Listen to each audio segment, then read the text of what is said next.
या निगोज गावामध्ये प्रभू रामरायाचं मंदिर आहे। रामरायाचं मंदिर का उभं केलं त्याचं एकच कारण की भावाभावाने एकमेकाशी प्रेमाने राहावं हा जुन्या लोकांचा हेतू होता, म्हणून गावामध्ये रामरायाचं मंदिर।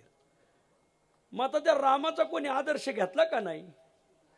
तर रामाचा आदर्श कोणी घेऊ न घेऊ पण आमच्या लंके परिवाराने घेतला। मला जसं रामाचं भरतावर प्रेम आणि जसं भरताचं रामावर प्रेम, तसे या लंके परिवारात हे दोन भाऊ आदरणीय बबन मामा आणि आदरणीय शांताराम मामा, अगदी राम लक्ष्मणासारखं प्रेम। मुंबईला गेले, तिथं खूप उद्योग व्यवसाय केला। तदनंतर शांताराम मामा इकडं आले, मग त्यांनी हा दुग्ध व्यवसाय उभा केला। त्यांचे सगळे सहकारी मध्ये आदरणीय शिवाजी आप्पा इथं पुढे बसलेत। इथं ज्यावेळेस हा व्यवसाय उभा केला, बबन मामा पाठीमागं भक्कम उभे होते। खूप सुंदर व्यवसाय सुरू झाला।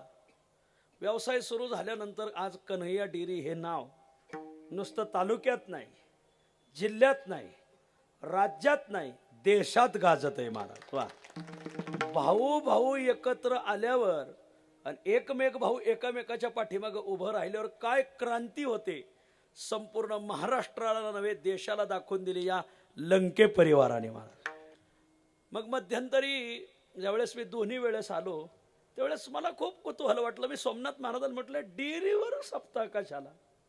हा डेअरीवाल्यांच्या सप्त्यात पंक्ती असतात बुवा, पण डेअरीवर सप्ताह कशाला? मग त्यांनी सांगितलं, या उद्योग समूहाने या घराण्याला कलाटणी बसलेली आहे आणि म्हणूनच मग या उद्योग समूहाच्या निमित्ताने या उद्योगानेच म्हणजे कामाला गुरु मानणारा वर्ग, कष्टात परमेश्वर मानणारा वर्ग आहे हा लंके परिवार। आणि म्हणून मग दोन्ही उत्सव।